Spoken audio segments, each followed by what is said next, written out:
Bonjour. Bonjour, monsieur. Dis là, où est-ce que vous avez trouvé ce verre, là? Ça, sur la terrasse du restaurant, là-bas. De bleu? Moi, ils m'ont jamais servi d'aussi grand verre. Dites-moi, je cherche l'atelier de Fiamil, dessinateur. Ouais, c'est juste là, c'est ouvert. Ok. Je peux vous laisser ce verre ici? Pourquoi, il est consigné? Je crois pas, il est en carton. Un verre en carton, moi j'appelle ça un gobelet. Hein.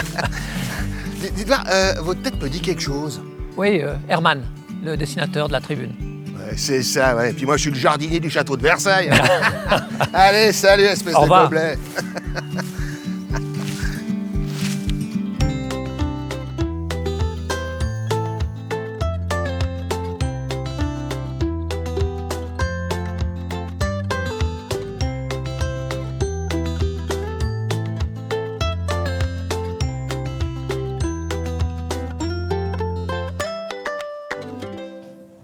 Gérald. Quelle surprise, bienvenue. Comment ça va? Mais ça va très bien, ça fait plaisir de se revoir. Tu peux. Même moi aussi. Dis donc, ça c'est un beau verre, dis donc. J'aurai le revendant de l'argent bel et bon. Ça te plaît? Ça me plaît beaucoup. Bon, très bien. Tu sais que je vois un écureuil qui se promène derrière toi. Regarde ça, il y a un écureuil qui se Très, très promène. beau. Qu'est-ce que tu penses de cet atelier? C'est très bucolique. Ça te plaît? Ah oui, oui. Charmant. Bah écoute, je te laisse poser ton verre. Très volontiers. Voilà. Ça fait un moment qu'on se croisait plus. Mais ça fait trop longtemps, Fiamil. Trop longtemps, effectivement. Mon ami. Ça me fait plaisir de te voir. Ouais, mais moi aussi. Hop là. Vas-y, je te laisse te prendre place. Bah écoute, tu sais que la dernière fois qu'on a partagé un atelier, c'était quand? Je m'en souviens pas du tout. Non. En fait, 30 ans? 25 ans? Ça doit faire une bonne vingtaine d'années, je Ouais, pense, non? ouais. Mais on l'a partagé pendant 10 ans. Oui. Et Avec je un t'avais- certain monsieur Chapat. Exactement. C'était de très belles années. Ouais. De Moi, très belles complicités. Exactement. Moi, c'était des très beaux souvenirs. Je me souviens que c'était une période où toi et Chapat, vous preniez votre envol. Moi, je faisais encore du touch and go, comme disent les pilotes. Mais j'avais un grand bonheur à vous voir vous épanouir dans tous ces journaux. Tu sais que j'admirais beaucoup ton travail et en particulier, quand tu as commencé à travailler pour l'Hebdo, tu as eu une période Vallotton. Tu te souviens de ta période Oui, bien Vallotton? sûr. Tu peux m'en parler? Oui, donc j'ai fait le syndrome du dessinateur de presse qui veut être artiste, un petit peu. Je me cherchais beaucoup. J'étais jaloux de certains dessinateurs de presse qui avaient un style. Et j'étais très amoureux de Vallotton. De Félix? De Félix Vallotton, C'est ça, exactement, avec ses noirs et ses blancs, des noirs d'une profondeur inouïe. Et j'ai eu ma période Vallotton. Et c'était l'Hebdo, c'était ta période. L'Hebdo, tu avais un papier glacé qui sortait de tes dessins, ils étaient merveilleux. Je te dis, j'en ai encore plusieurs en tête, je me souviens de te les voir faire à l'atelier, et quand ils étaient publiés, c'était des merveilles. Oui. Voilà. Après, tu es passé à la couleur, t'en fais toujours Et des après, très beaux. j'ai donc, quitté le papier glacé. Je suis devenu un prolétarien du quotidien. un roturier. Voilà. Hein? Très bien. Alors, tu sais que ce qui nous permet de nous retrouver aujourd'hui, en fait, c'est une célébration qui est le 400e anniversaire de la naissance de Jean de La Fontaine. Et D'accord. à cette occasion, en fait, j'invite dans mon atelier des dessinateurs et dessinatrices dont j'admire le travail. Certains, je les connais bien, comme toi. Je suis même le parrain de ton fils. Et d'autres, je les connais pas du tout. Mais c'est pour moi vraiment un grand bonheur parce que j'admire le travail de toutes ces personnes. Et je t'avoue que c'est un peu un rêve pour moi de vous accueillir les uns après les autres dans cet atelier merveilleux, donc qui est au domaine de Pente, avec vue sur la campagne. Pourquoi j'ai voulu faire cet atelier ici au domaine de Pente? C'est parce qu'en fait, on a la nature et la beauté, et c'était deux constantes du travail de La Fontaine. Merveilleux. N'est-ce pas? C'est un bonheur et un honneur. Merci, Fiamil. Et là, je me demandais, en fait, toi, qu'est-ce que tu as comme contact avec La Fontaine? Ben, comme tu le penses, un contact assez ancien. Évidemment, comme tous les écoliers, j'ai appris La Fontaine avec bonheur. C'est pas une souffrance, c'est pas un Ça souvenir n'est pas douloureux. une souffrance. C'était un plaisir, et d'ailleurs, je félicite La Fontaine pour cela, parce qu'il a ce don merveilleux que je n'ai pas, de parler en même temps aux enfants et aux adultes. Ouais. Et donc, J'ai été un enfant heureux de réciter du La Fontaine. Ensuite, je l'ai quitté. Je l'ai quitté parce que justement, j'ai cru à tort que c'était peut-être seulement un poète, un fabuliste pour enfants. Ouais.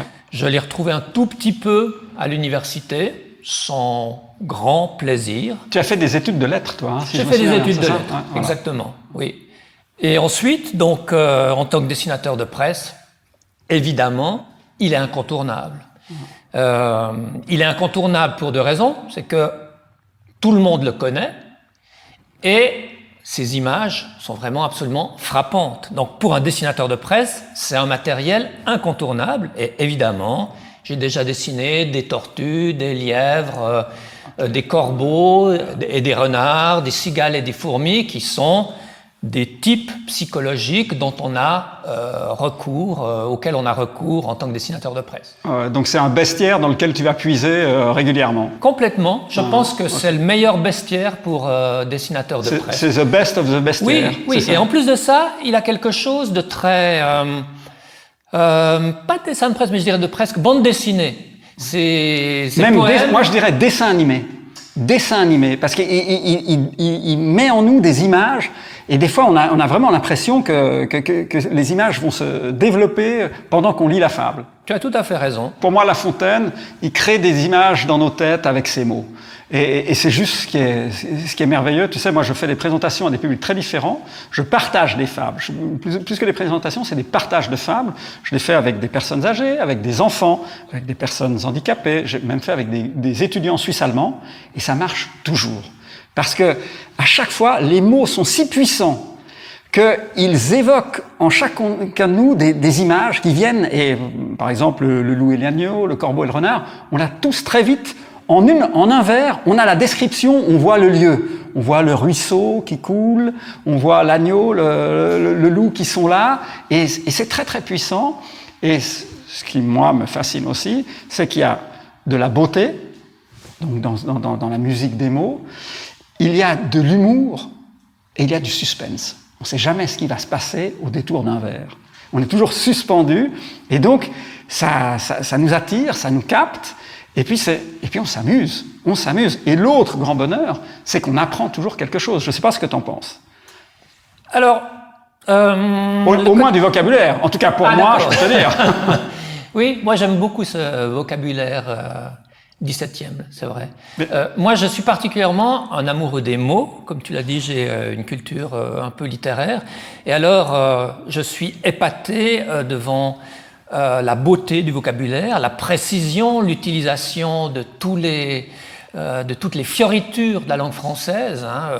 Je pense qu'il est d'une efficacité splendide. Et le mécanisme intellectuel, c'est d'une précision. Je pense que ces poèmes, et ça c'est le chaudefonnier qui parle, ce sont des horloges. Et j'aime beaucoup ces mécanismes qui sont vraiment intellectuellement et littérairement très très gratifiants. Ce qui m'a beaucoup plu dans ce que tu as dit, et c'est un point commun entre nous, c'est que en fait tu l'as connu quand tu étais enfant, c'est un point commun pour beaucoup de monde. Et puis après, on s'est un peu séparés, non ? Avec La Fontaine, on a un peu quitté parce qu'on pense à autre chose, on va vers d'autres horizons. Et puis moi, personnellement, en fait, la première fable que j'ai apprise, c'était Le loup et l'agneau, j'avais 8 ans. Et après, j'ai plus rien appris par cœur, pendant presque 40 ans. Et j'ai recommencé à apprendre des textes par cœur vers 45 ans. Et là, je me suis immédiatement souvenu du loup et de l'agneau. Et ça m'a donné envie de relire, tu vois, de redécouvrir ça. Et j'ai découvert un monde que je ne soupçonnais pas. Parce que quand on lit La Fontaine à 8 ans, c'est merveilleux. Et quand on le lit à 45 ou à 50 ans, c'est aussi merveilleux, mais tu y vois encore d'autres choses, tu vois. Oui. Pour moi, c'est un puits d'une richesse sans fond. Il est victime, justement, d'une espèce de facilité qu'on croit, d'une simplicité, je dirais. On croit que ce sont des contes pour enfants. Voilà. Alors, ce qu'il faut savoir, c'est que les fables sont une œuvre très tardive. Tu sais qu'il a commencé à écrire ses fables vers 45 ans. Et il va pas s'arrêter jusqu'à sa mort, à 75 ans, il va continuer à écrire ses fables. Donc c'est pour ça qu'il a toute cette maturité aussi dedans.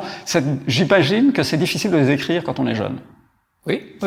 Et d'ailleurs, il y a beaucoup d'écrivains qui se mettent à l'écriture pour enfants après, et beaucoup disent que c'est plus difficile d'écrire pour des enfants. Mais maintenant, alors, il serait aussi trompeur de dire que ce sont des poèmes pour enfants. Et c'est justement une espèce de malentendu qui fait que pendant très longtemps, je ne l'ai pas lu parce que je croyais que c'était un moraliste au mauvais sens du terme, c'est-à-dire un type qui essayait de nous inculquer une morale. Mais en fait, c'est beaucoup plus subtil que ça. Et ces morales sont très souvent, d'ailleurs, à double sens. Et il faut aussi aller un petit peu regarder derrière, dans l'époque, dans le contexte, une signification moins apparente et plus subtile. Mais c'est exactement ça. Moi, je pense qu'il s'adresse à tout le monde. Et en plus, ça traverse le temps. Ça traverse le temps parce que tu parlais tout à l'heure du lièvre et de la tortue. Rien ne sert de courir. C'est plus actuel que ça. De quoi vous sert votre vitesse ? Il n'y a rien de plus actuel qu'aujourd'hui où tout le monde court dans tous les sens. Mais dans le fond, pourquoi on court ? Non ? Oui, c'est juste. Et c'est toujours merveilleux, c'est toujours dans cette langue formidable. Tu as un point commun avec La Fontaine, de mon point de vue, c'est que tu es non seulement un formidable dessinateur, mais pour moi, tu es aussi un merveilleux dialoguiste. Très souvent, tu as des bulles, tes personnages ont des échanges qui sont très, très rapides, très courts, mais aussi très pointus. Et moi, j'adore tes dialogues. Et La Fontaine, c'était un grand poète, mais c'était aussi un merveilleux dialoguiste. Parce que quand il fait dialoguer, par exemple, le loup et l'agneau, je peux te dire, le dialogue, c'est une merveille. Tu te rends même pas compte que les animaux dialoguent, parce que tout est pris dans cette histoire. Mais donc, je trouve que vous avez ce point commun. Si je peux me permettre ce compliment, cette flatterie. Tout flatteur vit aux dépens de celui qui écoute. Bienvenue. Je te remercie. Donc, évidemment, chez moi, si tu enlèves le dialogue, il n'y a plus de Hermann. Il reste quand même des beaux dessins. Pas sûr. Mais oui, c'est vrai que je trouve que La Fontaine a cette qualité en plus, c'est que justement, il a une pensée littéraire et une vraie pensée visuelle. Je crois que dans une certaine mesure, il était plus dessinateur que moi.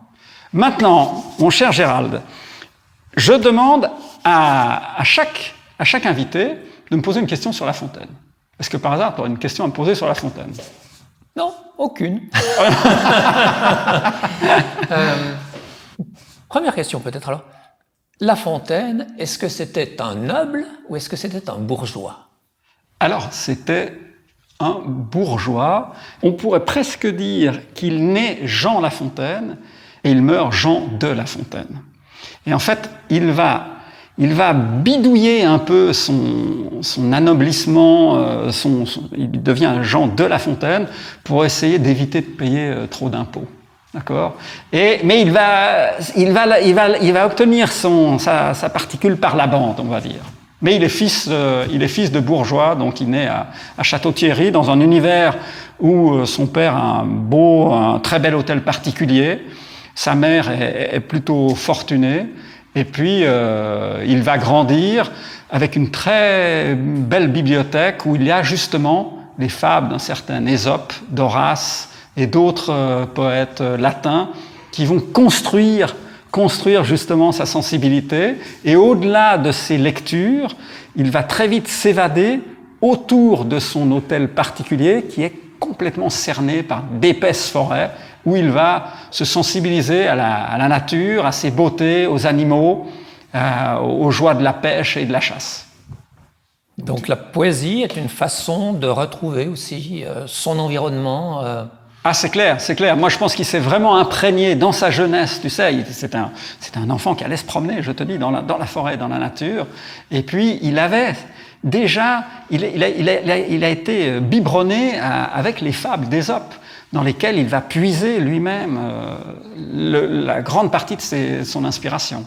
Est-ce que la fable était quelque chose à la mode à l'époque, ou est-ce que c'était un genre oublié, ou parce que évidemment on ne connaît que lui, donc est-ce qu'il a des prédécesseurs dans son siècle ? Alors oui, il y en a d'autres justement. Quand Jean de La Fontaine est enfant, jeune, et puis jusqu'au moment où lui-même va se mettre à écrire des fables, eh bien la fable est assez à la mode. C'est la fable classique. C'est la fable d'Ésope, qui est, dit-on, le père des fables, c'est 5 siècles environ avant Jésus-Christ. Et c'est ce qui est d'ailleurs assez extraordinaire, c'est qu'aujourd'hui, on regarde La Fontaine avec 4 siècles de distance, puisqu'on célèbre son 400e anniversaire le 400e anniversaire de sa naissance. Mais du temps de La Fontaine, les fables ont déjà plus de 2000 ans. Et c'est une sagesse plurimillénaire qu'on partage aujourd'hui. Tu comprends? C'est juste magnifique, non? Merveilleux. Voilà. Donc, mon cher Gérald, il ne suffit pas de blablater. Je t'ai invité aussi pour que tu puisses illustrer une fable de La Fontaine. Donc, tu es venu avec le vers « J'aurai de l'argent, bel et bon ». Et si je ne dis pas de bêtises, ça vient d'une fable magnifique qui s'appelle « La laitière et le pot au lait ». C'est juste. Voilà. Tout à fait. Oui. Tu l'aimes, cette fable, j'imagine? J'aime beaucoup cette fable. Qui a quelques vers les plus célèbres de la langue française. Par exemple? Par exemple, le merveilleux « Adieu vos vaches, cochons couvés », qui a des allitérations, qui a une musique splendide, qui est la plus belle dégradation de toute la langue française. Hein. C'est une phrase merveilleuse. J'avais oublié une autre phrase qu'on utilise tous et dont je ne savais plus l'origine, le fameux « je suis Grosjean comme devant ». Voilà. Ouais. Et il y a plein de subtilités dans ce poème, dans cette poésie, dans cette fable. Il y a des rebondissements et il y a surtout quelques prouesses linguistiques absolument épatantes. C'est un poème qui est assez étonnant, parce que d'habitude, la chute constitue la dernière ligne du poème, et puis là, il nous fait vraiment une morale à rallonge. Il nous parle de la laitière, qui se retrouve fort marie parce qu'elle a cassé sa cruche, son pot, et puis après, il continue sur les sages et les fous qui rêvent. Et puis, il termine en parlant de lui-même, rêveur, condamné parfois à de grandes désillusions. Et c'est quelque chose d'assez étrange. Peut-être que c'est moins pour les enfants que d'autres, et peut-être que ça demande un petit peu plus de contextualisation. Il faut aller un petit peu se demander ce qui se passait à son époque. C'est un petit effort que je me suis amusé à faire et qui était assez intéressant. D'accord. Bah, écoute, c'est très bien. Bon, alors, mon cher Gérald, tu sais que je demande à chaque invité de m'illustrer une fable de La Fontaine. Et donc, est-ce que j'aurais l'outrecuidance de te demander d'illustrer cette fable merveilleuse qu'est la laitière et le pot au lait? Mais je vais avoir l'outrecuidance d'accepter.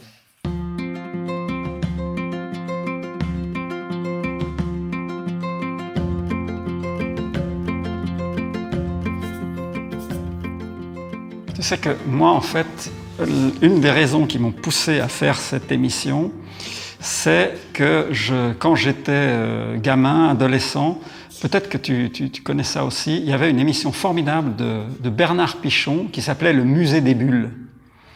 Dans le Musée des Bulles, Bernard Pichon invitait des dessinateurs célèbres de cette époque, et il y avait notamment Maurice, donc Maurice, le fabuleux dessinateur de Lucky Luke, et il y a aussi Hergé qui est venu. Et on voit Hergé qui dessine en direct exactement comme tu le fais maintenant.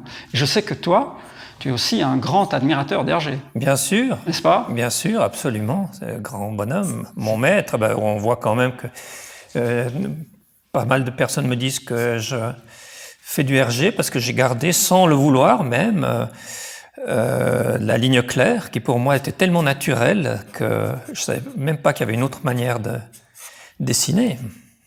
Donc là, si je comprends bien, tu es en train de me dessiner une laitière, c'est ça? Exactement, je dessine une laitière qui ressemble à peu près à une laitière, il me semble. Voilà. Et je peux m'approcher ou bien sûr, je n'aurais pas. Alors, voilà, je l'ai dessiné avec cotillon, avec le petit chapeau de l'époque, dont je ne sais absolument pas à quoi il servait, si ce n'est à cacher les cheveux. Très joli, très joli. Je ne sais absolument pas comment il tenait, parce que c'est un truc assez bizarre. Enfin bref.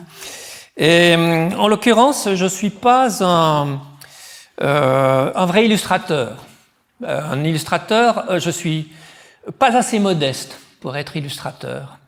Les illustrateurs servent un texte, et en l'occurrence, en tant que dessinateur de presse éditorialiste, j'ai toujours envie de rajouter mon grain de sel, de dire mon petit mot en plus, et alors je vais oser dénaturer notre ami La Fontaine en continuant son vers. Alors, moralité de la laitière. Alors, moralité.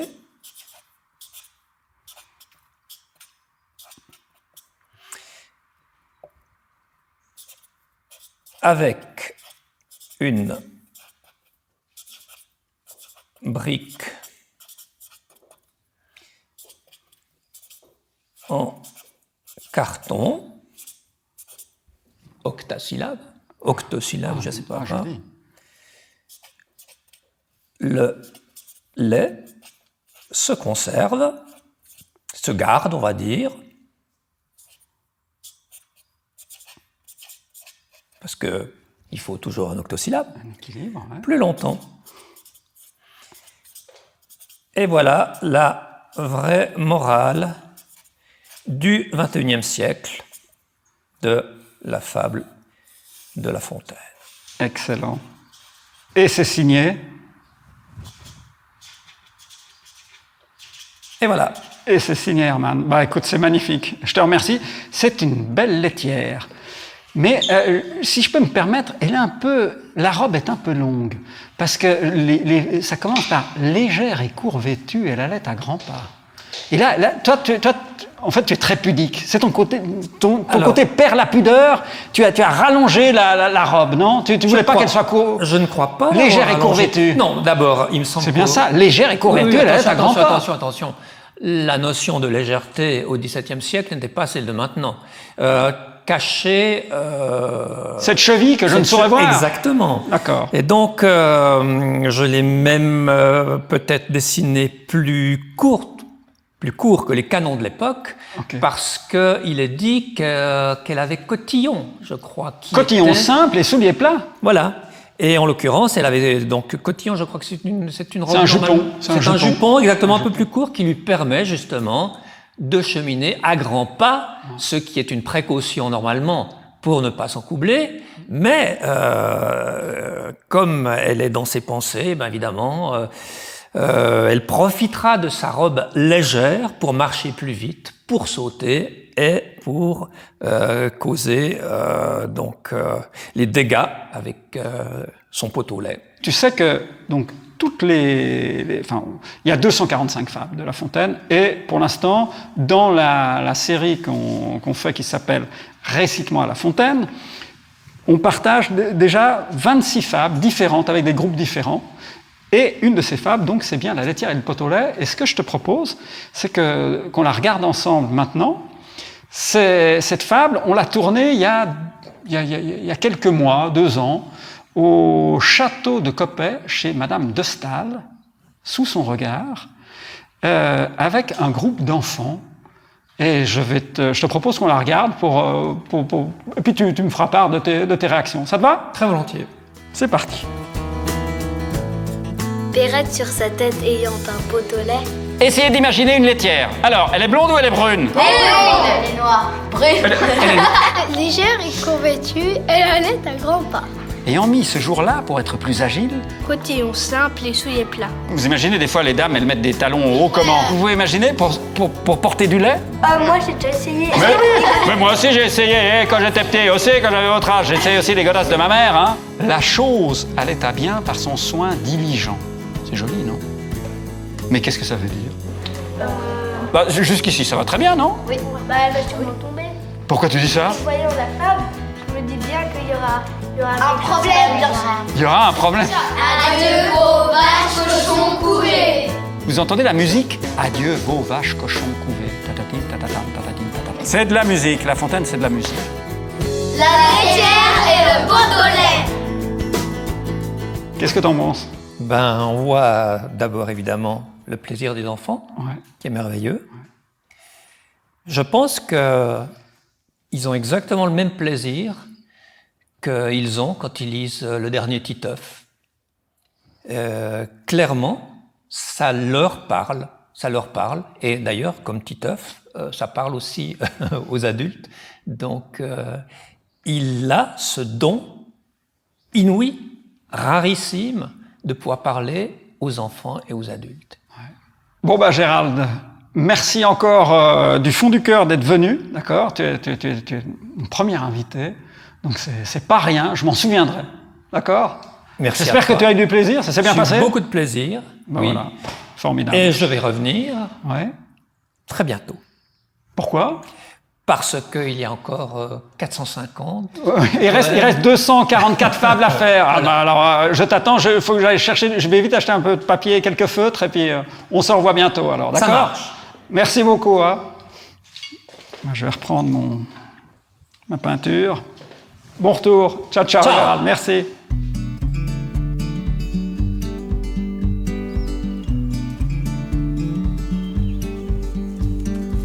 Adieu vos vaches, cochons, couvés.